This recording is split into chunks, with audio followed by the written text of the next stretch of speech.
नमस्कार। आई scope media में आप सभी का स्वागत है। देश और दुनिया की हर हलचल को जानने के लिए सब्सक्राइब करें हमारा चैनल।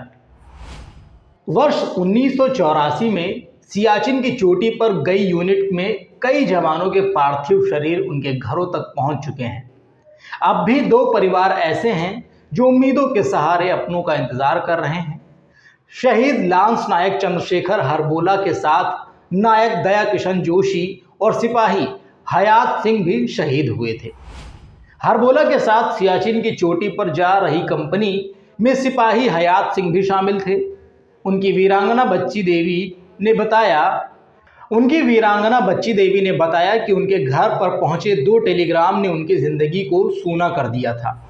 पहले टेलीग्राम में सैन्य अधिकारियों ने उनके पति समेत 20 जवानों के लापता होने की सूचना दी थी। करीब एक महीने बाद पहुंचे दूसरे टेलीग्राम ने पढ़ने के बाद तो मानो दुख का पहाड़ ही टूट पड़ा था। उसमें उनके पति के शहीद होने की खबर थी, लेकिन पार्थिव शरीर मिलने की पुष्टि नहीं हुई थी। बच्ची देवी ने बताया कि जब सिपाही हयात सिंह शहीद हुए थे तब उनकी उम्र 24 साल थी और उनकी नौकरी को 5 साल 6 महीने हुए थे। उस समय उनका बेटा राजेंद्र 3 साल का था, बेटी गर्भ में थी। पिता की शहादत के 5 माह बाद पुष्पा इस दुनिया में आई थी। बच्ची देवी ने बताया कि वह मूल रूप से रीठा साहिब की हैं। 16 साल से हल्द्वानी के भट्ट विहार स्थित कृष्णा कॉलोनी में रह रही हैं। वर्ष 1978 में शहीद हयात सिंह फौज में भर्ती हुए थे। 29 मई 1984 को सियाचिन में शहीद हो गए। बच्ची देवी ने बताया कि हयात सिंह 2 महीने की छुट्टी पर घर आए थे। 1 महीने की छुट्टी के बाद अचानक चिट्ठी आई और छुट्टी रद्द करके उन्हें बुला लिया गया था। अब उनका 14 वर्षीय पोता हर्षित 9वीं कक्षा में पढ़ता है। 14 अगस्त को शहीद लांस नायक चंद्रशेखर हरबोला का पार्थिव शरीर मिलने के बाद हर्षित कहता है कि दादी अब तो दादा भी मिल जाएंगे। बच्ची देवी इस समय अपने बेटे राजेंद्र के साथ रहती हैं। बेटी पुष्पा शादी के बाद लखनऊ में रह रही हैं। सियाचिन गई यूनिट में हल्द्वानी के आवास विकास निवासी नायक दया किशन जोशी भी शामिल थे। उनकी पत्नी विमला जोशी ने कहा कि जब तक पार्थिव शरीर नहीं मिल जाता तब तक वह नहीं मान सकती कि वह मेरे साथ नहीं है। विमला के अनुसार वर्ष 1984 में उनके पति छुट्टी पर आने वाले थे। एक दिन टेलीग्राम पहुंचा और उनके जीवन के सबसे बड़े सुख को उसने छीन लिया।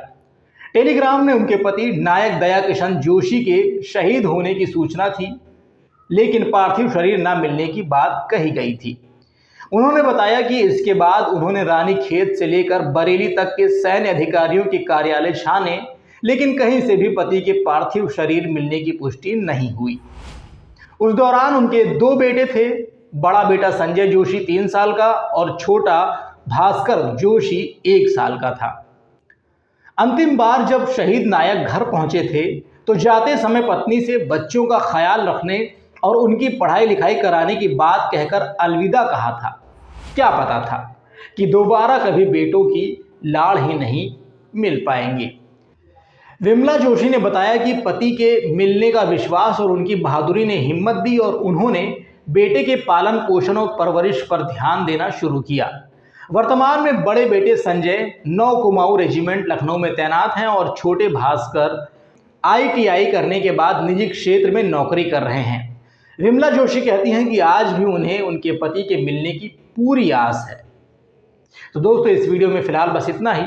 अगली वीडियो में आपसे फिर होगी मुलाकात, लेकिन तब तक आप बने रहिए स्कोप मीडिया के साथ। नमस्कार।